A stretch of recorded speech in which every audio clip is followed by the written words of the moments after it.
नमस्कार दोस्तों, एक बार फिर आपका ऑनलाइन क्लास में आपका स्वागत है। तो आज की क्लास होने वाली है हमारी 4.3 प्रश्नावली। जो 10th क्लास की 4.1 और 4.2 तो हमने सॉल्यूशन दे दिया आपको। आज है हमारा 4.3। तो देखो 4.3 करने से पहले आपको थोड़ी सी बेसिक नॉलेज लेनी है, क्योंकि जब तक इसकी बेसिक नॉलेज नहीं लोगे तो आपको ये प्रश्नावली बहुत कठिन लगेगी। तो बेसिक नॉलेज क्या है इसकी, अब देखो बेसिक नॉलेज चलते हैं सबसे पहले। अब देखो बेसिक नॉलेज हमें देखना है कि सबसे पहले कि इनकी जो द्विघात समीकरण होता है वो द्विघात समीकरण क्या है। देखो द्विघात समीकरण की बात करें तो द्विघात समीकरण आपने देखा होगा, जब किसी चर की घात स्क्वायर में हो, मतलब 2 की घात हो, पावर कितनी हो, 2 की पावर हो, तो वो हमारा द्विघात समीकरण कहलाता है। जैसे एक अब आपको नमूना लेते हैं एग्जाम्पल के तौर पर, कि जैसे हमने ले लिया A X square plus B X plus C बराबर के 0। यहाँ से द्विघात समीकरण है, तो इसको जो हम इसके मूल ज्ञात करेंगे, मूल का मतलब है एक्स की वैल्यू ज्ञात करेंगे।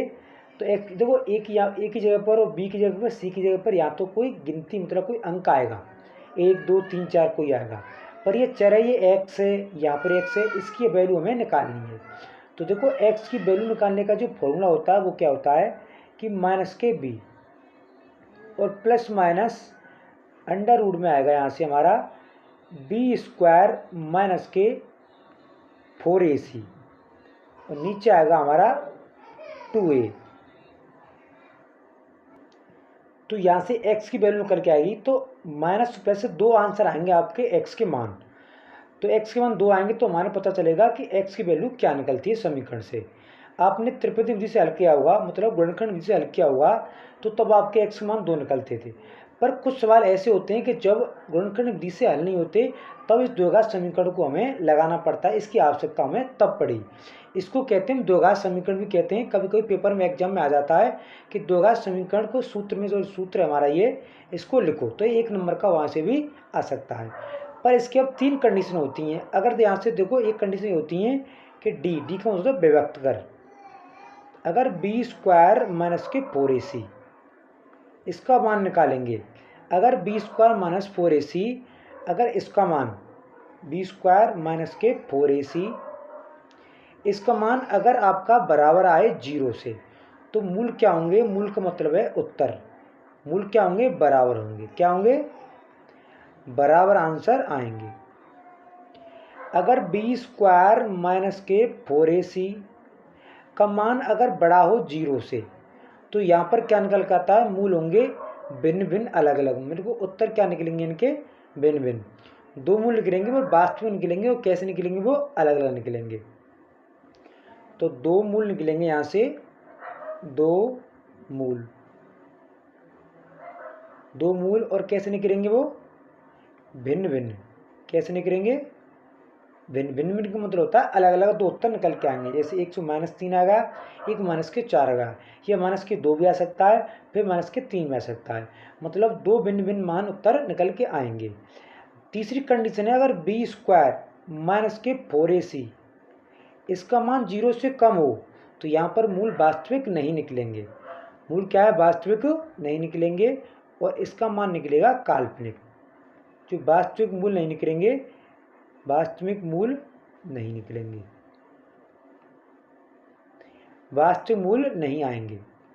इसका मतलब यह है, अगर ऐसी कंडीशन आपको आ जाए कि कहीं भी डी का मान निकाले, मतलब इस कंडीशन में मान निकाले, हम इसको सॉल्व करें, हम मान रखे ABCD, तो तब हमें क्या करना है, अगर 0 से कम आए, मतलब माइनस का कोई अंक आए, माइनस का कोई मान आए यहाँ पर, तो इस सवाल को हमें सॉल्व नहीं करना, मतलब इसके उत्तर हमारे नहीं निकलेंगे। तो एक बार दोबारा से फिर समझ लेते हैं हम। इसको समझने के बाद फिर चलेंगे क्वेश्चनों की तरफ। देखो, तो देखो यहाँ से ऐसा आपको एक सवाल आएगा, X square plus B X plus C. तो आपको ABC का मान निकालना है। यहाँ से मान निकालने के बाद इस सूत्र में आपको रखना है, और रखने के बाद फिर देखना है हमें कि यहाँ से x की वैल्यू क्या निकल के आती है। अगर सबसे पहले इस कंडीशन को देखेंगे, इन तीनों कंडीशन में से कौन सी कंडीशन हमारी आती है। अब आने के बाद अगर ये कंडीशन आए तो इसके दोनों उत्तर समान आएंगे, ये कंडीशन है तो दोनों उत्तर क्या आएंगे, अलग अलग आएंगे। और इस कंडीशन में तो हमें सवाल को सॉल्व करना ही नहीं है। तो चलो चलते हैं पहले सवाल की तरफ। पहला सवाल क्या है हमारा, देखो निम्न द्विघात समीकरण को क्या करना है, हमें सॉल्व करना है। क्या करना है, सॉल्व करना है द्विघात समीकरण को। अब सॉल्व करेंगे तो देखते हैं कि यहाँ से हमें सबसे पहले निकालनी पड़ेगी ए। तो यहाँ से द्विघात समीकरण की तुलना करेंगे तो ए बराबर क्या है, यहाँ से देखो ए बराबर निकालते हैं और बी बराबर निकालते हैं और सी बराबर निकालते हैं। तो देखो यहाँ से ए बराबर यहाँ से 2 और बी बराबर यहाँ से -3 और सी बराबर क्या यहाँ से 5। अब ए बी सी यहाँ से निकल के आ गई। अब क्या करना है, हम निकालना है यहाँ से डी। अगर डी बराबर निकाल के देखते हैं यहाँ से क्या निकलता है। तो हमारा सूत्र है B square -4ac, B square -4ac। तो यहाँ से b का मान धरेंगे तो b का मान कितना है, -3। इसका जो वर्ग करेंगे वो -4 गुणा a का मान यहाँ पर कितना है 2 और c का मान कितना है यहाँ पर 5। देखो 3 तिया कितने होते हैं 9, 3 तिया कितने होते हैं यहाँ से 9, क्योंकि 3 गुणा तो 3 का वर्ग करेंगे कितना आएगा 9 आएगा। यहाँ से -5 दूनी 10 और 10 का गुणा करेंगे हम 4 से तो कितना आएगा -40। अब यहाँ से इसको देखेंगे तो माइनस के कितना आता है 31। मैंने कहा था कि अगर -31 आए मतलब माइनस की संख्या आए यहाँ पर तो इसको वास्तविक मूल्य नहीं है। तो वास्तविक इसके मूल्य नहीं है, इसके मूल्य क्या है, वास्तविक नहीं है, वास्तविक मूल्य नहीं है, वास्तविक मूल्य इसके नहीं है। तो यहाँ पर इस सवाल के वास्तविक मूल्य नहीं निकल के आएंगे, वास्तविक मूल्य नहीं है। जब वास्तविक मूल्य नहीं है इसके तो हम इस सवाल को सॉल्व नहीं करेंगे, इसको यहीं पर हम छोड़ देंगे। अब देखेंगे अगला सवाल के अगला सवाल में हमेशा हमसे कैसा कहता है वो क्या निकालना है हमें। तो देखो अगला सवाल है हमसे, हमारा अगला सवाल है कि 3x² -4 √3x और प्लस के यहाँ से 4 बराबर की तरह रखा है 0। वही सवाल है कि मूलों की प्रकृति ज्ञात करनी है। प्रकृति का मतलब है कि मूल बराबर हैं कि या इसके बड़े आ रहे हैं मतलब 0 से, या 0 से छोटे आ रहे हैं। अब मूलों का अस्तित्व निकलता ना है, अगर कि तीनों कंडीशन में से कोई कंडीशन निकलती है तब इस सवाल को हमें सॉल्व करना है। तो देखो कैसे सॉल्व करेंगे, अब देखते हैं यहाँ से। तो देखो यहाँ से हम सॉल्व करेंगे कि वास्तविक मूल्य नहीं निकले तो अब देखते हैं क्या करते हैं। अब देखो यहाँ से a बराबर निकालेंगे तो a बराबर कितना निकलता है यहाँ से 3 और यहाँ से b बराबर निकलेगा तो -4 √3 और c बराबर निकलेगा तो क्या आएगा 4, क्योंकि चिन्ह सहित लेते हैं। यहाँ से अब दर्ज करेंगे d बराबर निकालेंगे तो d बराबर b स्क्वायर -4ac। तो d का मान निकालें यहाँ से तो b का मान कितना हमारे पास सीधे रखा -4 और अंडर में 3, इस पर आएगा स्क्वायर -4 गुणा a का मान यहाँ से 3, a की वैल्यू 3 और गुणा यहाँ से 4। इसको सॉल्व करेंगे तो देखो 4 चौक 16 और 16 गुणा करेंगे 3 तो 16 तिया कितना आएगा 48 माइनस यहाँ से भी कितना आएगा 4 तिया 12 तो 4 तिया 12, 12 गुणा करेंगे 4 तो 48, 12 चौक कितने होते हैं 48। तो यहाँ से कितना आया 0। तो मूल कैसे हैं इसके, मूल कैसे हैं इसके बराबर, मूल कैसे हैं बराबर। हमने कहा था कि अगर मूल बराबर कब आएंगे कि जब इसका मान 0 आएगा, डी का मान कितना आएगा 0। अब बराबर आएगा तो हम सूत्र से निकालेंगे, कौन से, द्विघात सूत्र से। तो सूत्र है हमारा x बराबर -b plus minus under root में b स्क्वायर -4ac और नीचे सभी के आएगा यहाँ से 2a। तो x बराबर -b का मतलब ये यहाँ से माइनस माइनस प्लस हो गया तो यहाँ से कितना आएगा 4, यहाँ से आएगा 4 और अंडर रूट में कितना आएगा 3। अब प्लस माइनस लगाने के बाद इसका मान हमारे पास क्या है 0। नीचे आएगा 2 गुणा ए का मान कितना हमारे पास 3, तो यहाँ से 3 रख दिया हमने। तो x बराबर देखो 0 से कोई फर्क नहीं पड़ेगा, या जोड़ें चाहे घटाएं, तो यहाँ से निकल के आता है 4 अंडर रूट 3 और नीचे आएगा 2 गुणा 3, क्या निकलेगा 2 गुणा 3 निकलेगा यहाँ से, 2 गुणा क्या निकलेगा यहाँ से 3 निकलेगा। देखो यहाँ से निकलता है 4√3 और बटे 2 गुणा 3। तो देखो 2 से ये सॉल्व हो गई, यहाँ से निकलती है हमारी, तो ये 2 बार कट गई तो 2√3 आएगी। अब 3 से इसको भी काट सकते हैं, √3 से 3 कटेगी हमारे 3 बार, तो ऊपर बचता है 2, नीचे बचता है हमारा √3।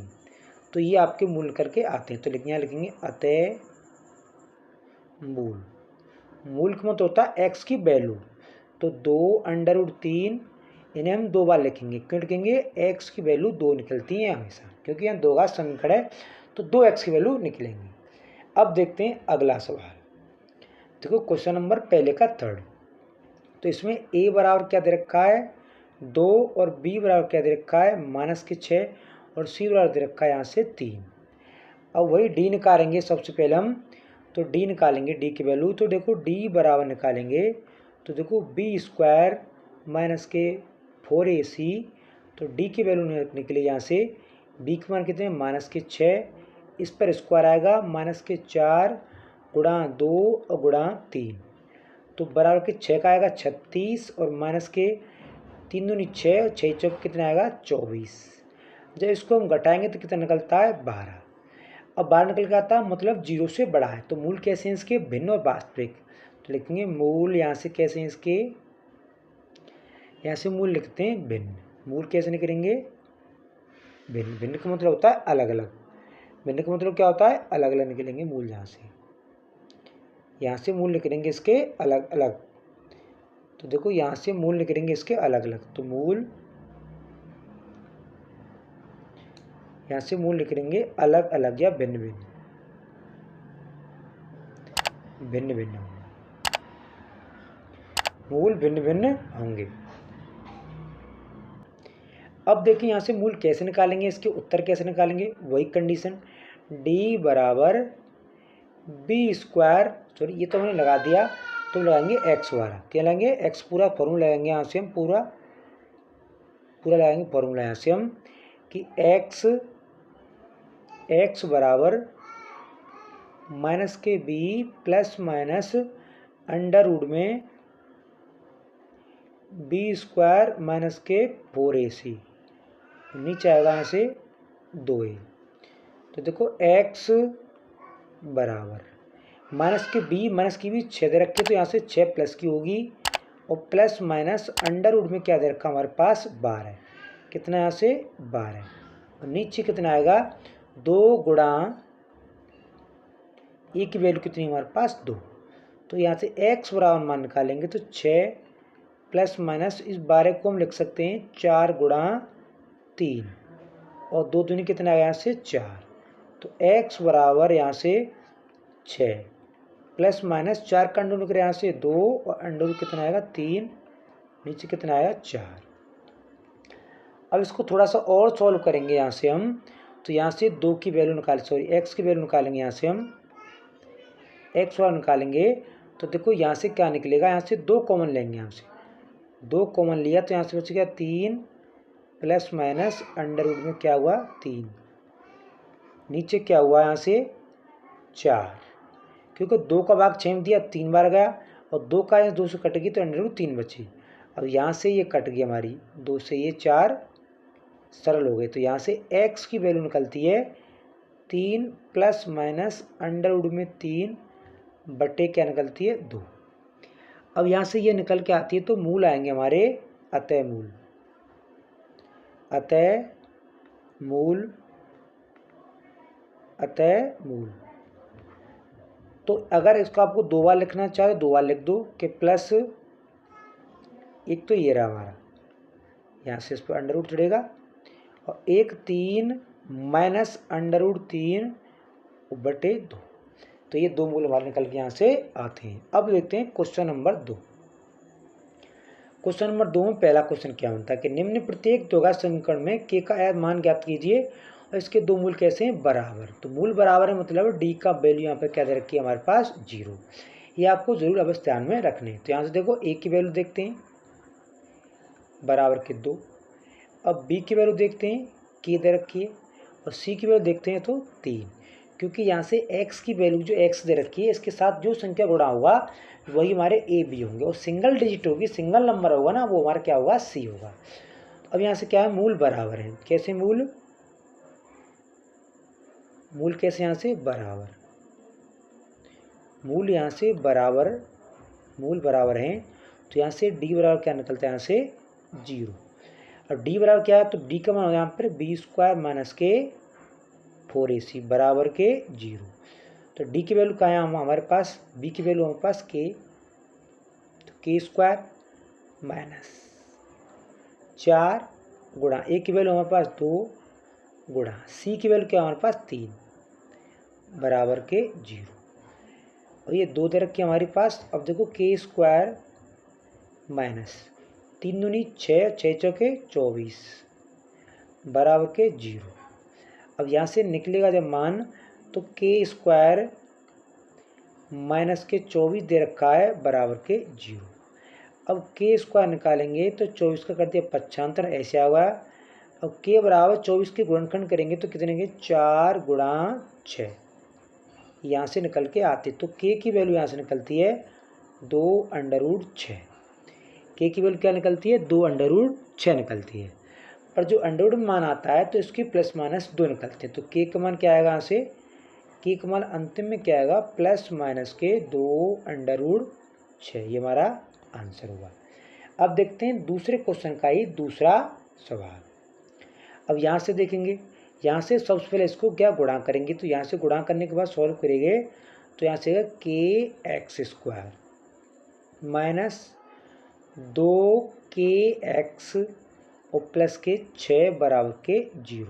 इस kx का गुणा इससे करेंगे और इससे नहीं करेंगे, क्योंकि कोष्टक के बाहर जो गुणा होती है संख्या होती है वो तो कोष्टक के अंदर वाली जितनी भी संख्या हो उससे गुणा होता है। तो यहाँ से a की वैल्यू क्या निकलती है k, और b की वैल्यू क्या निकलती है 2k, पर माइनस क्या आएगा, माइनस b की वैल्यू क्या निकलती है 2k निकलती है माइनस में।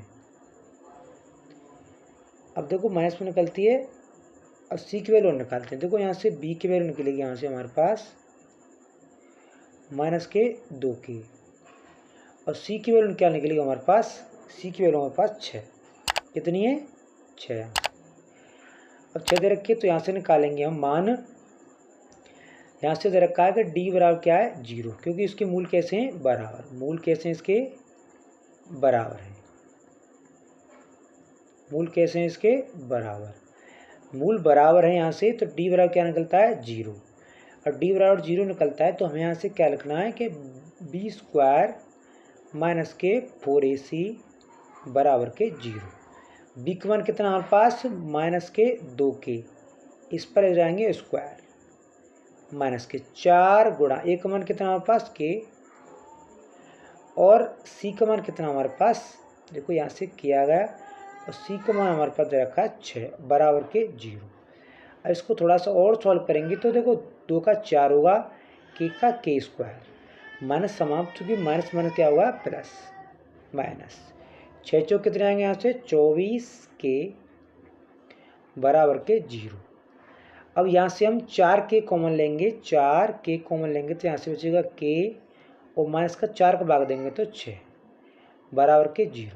4k ये 0 में गया, इसको मैं भाग लगाएंगे तो यहाँ से k माइनस के 6 बराबर के 0, तो k की वैल्यू निकलती है यहाँ से 6, k की वैल्यू क्या निकलती है 6। अब देखते हैं अगला सवाल। अगला सवाल है कि क्या एक ऐसी आम की बगिया बनाना संभव है जिसकी लंबाई चौड़ाई से दुगनी है। तो माना चौड़ाई मानेंगे,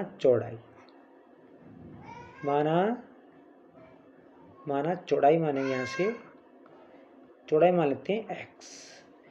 जब यहाँ से चौड़ाई x मान ली तो लंबाई कहता है कि लंबाई चौड़ाई की दुगनी है। तो देखो यहाँ से निकलेगी लंबाई निकलेगी यहाँ से 2x, दुगनी का मतलब 2x।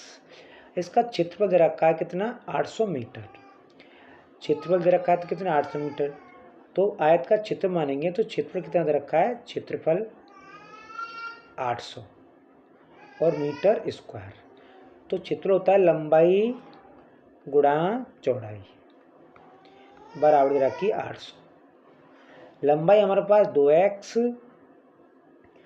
लंबाई कितनी हमारे पास 2x, और चौड़ाई कितनी हमारे पास, चौड़ाई दे रखी है हमारे पास, दे रखी है यहाँ से x। तो यहाँ से अब इसको 2x और गुणा x बराबर के 800, तो यहाँ से गुणा करेंगे तो कितना आएगा 2x² और बराबर के यहाँ से आएगा 800।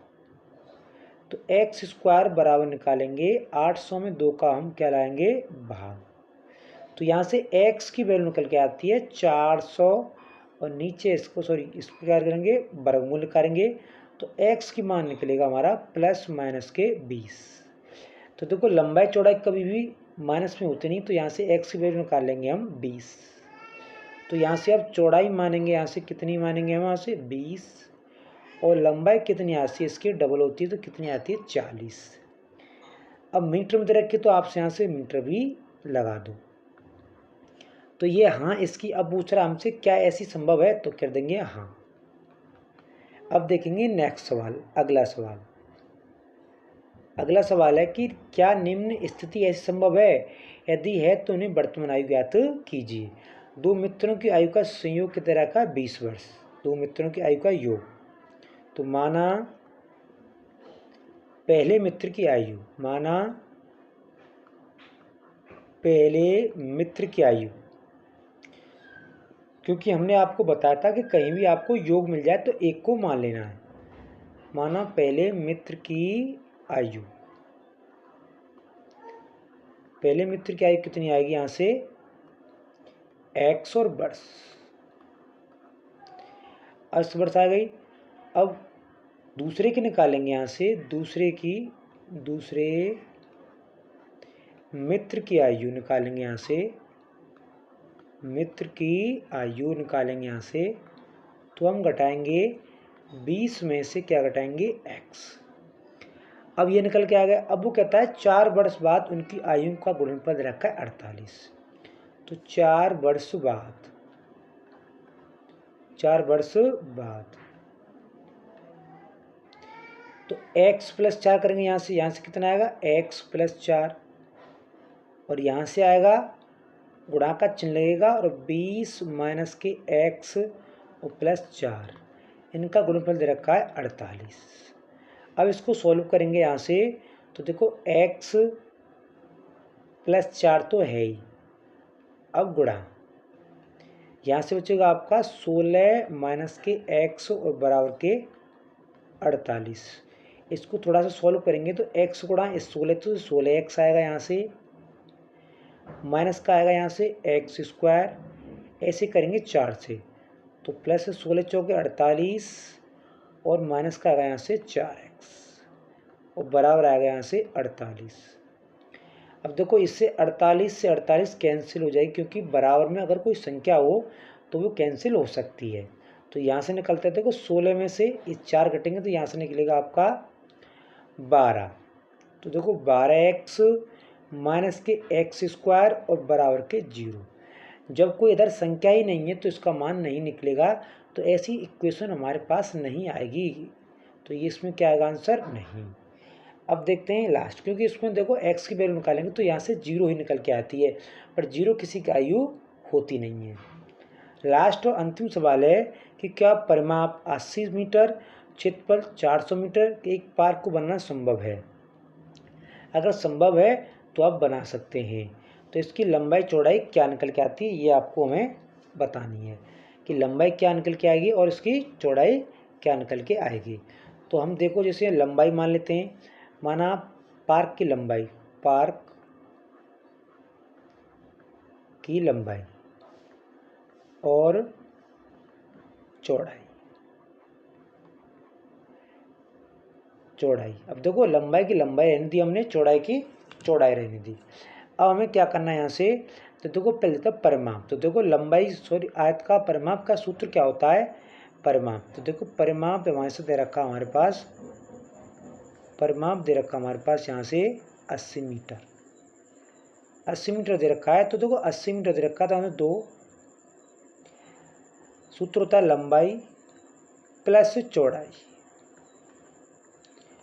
बराबर 80। 2 का इसमें भाग लाएंगे तो लंबाई प्लस चौड़ाई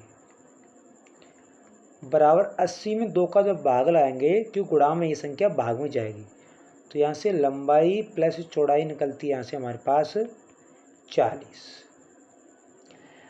निकलती है। अब यहाँ से अगर हम यहाँ से लंबाई की मान निकाल लें, यहाँ से लंबाई निकाल लें तो लंबाई निकलेगी 40 माइनस के चौड़ाई। क्या निकलेगी? 40 माइनस के चौड़ाई। दूसरी तरफ देखो लंबाई गुणा चौड़ाई दे रखा है, तो लंबाई गुणा चौड़ाई दे रखा हमारे पास। अब देखो लंबाई गुणा क्या दे रखा है? चौड़ाई। तो लंबाई गुणा चौड़ाई, लंबाई गुणा चौड़ाई का मतलब होता है यहाँ से दे रखा है क्षेत्रफल। कितना है? 400। अब देखो लंबाई का मान यहाँ से हम रख सकते हैं, तो लंबाई का मान क्या है? यहाँ से 40 माइनस के चौड़ाई, ये क्या है इसमें मान दे रखा हमारे पास लंबाई का, गुणा चौड़ाई बराबर क्या आ गया यहाँ से 400। यहाँ से लिख देंगे समीकरण 1 से मान रखने पर, समीकरण 1 से इसको समीकरण हम 1 मान लेते हैं। अब देखो गुणा करेंगे यहाँ से, इससे इसका गुणा होगा, इससे इसका गुणा होगा, तो यहाँ से आएगी 40 चौड़ाई, 40 क्या है यहाँ से चौड़ाई निकल के आती है, और माइनस के चौड़ाई पर यहाँ पर क्या आता है? स्क्वायर आता है। अब बराबर के क्या आता है यहाँ से 400, क्या आता है? 400। अब देखो यहाँ से 400 ये निकल के यहाँ से आता है। अब इसका करेंगे हम गुणनखंड, करेंगे पक्षांतर करेंगे। सबसे पहले क्या करेंगे? पक्षांतरण। तो पक्षांतर कैसे करेंगे? देखो इन दोनों को पहले तरफ पक्षांतर करेंगे तो यहाँ से निकलता है हमारा चौड़ाई।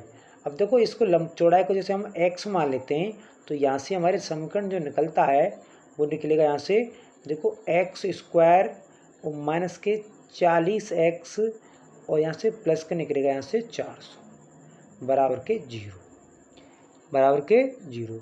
अब गुणा करेंगे यहाँ से, तो गुणा करने में 400 तो 20 गुणा 20 आएगा, तो x स्क्वायर माइनस के 20x और माइनस के 20x और प्लस के 400 बराबर 0। तो यहाँ से x बराबर निकलेगी, तो x माइनस क्या निकलेगी? 20, और यहाँ से माइनस के यहाँ से 20 निकलेगी, तो x माइनस क्या निकलेगी? यहाँ से 20 बराबर के 0।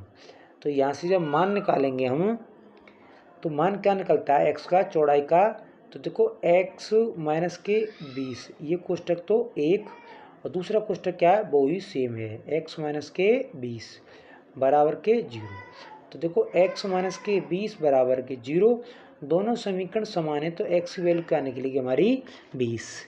तो यहाँ से लंबाई भी 20 आती है हमारी, देखो लंबाई 20 और यहाँ से चौड़ाई भी क्या आती है? 20।